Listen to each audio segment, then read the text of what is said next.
আসসালামু আলাইকুম। আমার কপাল অনেক উন্নত হয়েছে। আগে যখন দেশের বাড়িতে ছিলাম, যখনই বিপদে পড়তাম, ঠেক লাগতো, হাতের মোবাইলটা বিক্রি করে ফেলাইতাম। সেটা কম দামি হোক বা ন্যায্য মূল্যে হোক, যেভাবেই হোক, বেশিরভাগই কম দামি বিক্রি করে দিতাম। কারণ কিনতে গেলে পাগল, বেচতে গেলে ছাগল, এরকম একটা কথা আছে না, এত কম দামে বিক্রি করতে হইতো। এখন বাহিরে আসার পরও আজকে 3 মাস, এখন রুম ভাড়া দেওয়ার জন্য হাতের মোবাইলটা বিক্রি করতে হইতাছে বাইরে আসার পরও। তো কপাল আগে ভালো হয়েছে না অনেক।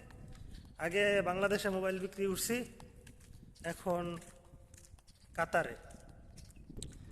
হয়তো এরপরে চলতে হইব, আর একটা ভাঙ্গা মোবাইল নিয়ে আসছিলাম সাথে, ওইটা দিয়ে কোনো রকম চলতে হইব। যেটা ভালো মোবাইল ওইটাই বিক্রি করে ফেলাইতেছি। এই মোবাইলটা এটা বিক্রি করে ফেলাইতেছি। তো কপাল অনেক উন্নত হয়েছে, অনেক আপডেট হয়েছে আগের থেকে। কিছুই করার নাই। বাড়ির অবস্থা ওই রকম ভালো না যে বাড়ি থেকে টাকা নিয়ে এসে চলবো। এক ছোট ভাই আর কত করবে?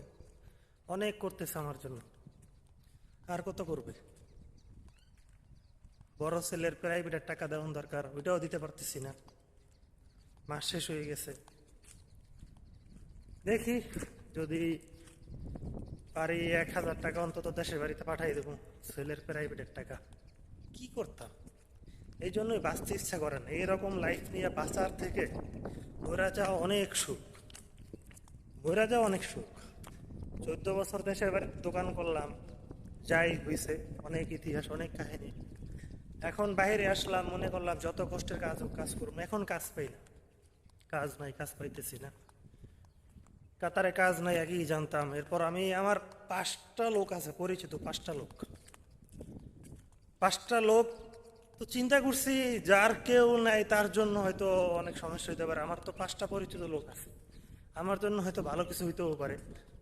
আমি অন্য কোনো রাষ্ট্রে চলে যাই, ওখানে আমার কোনো পরিচিত লোক নাই, কে আমার দেখবে?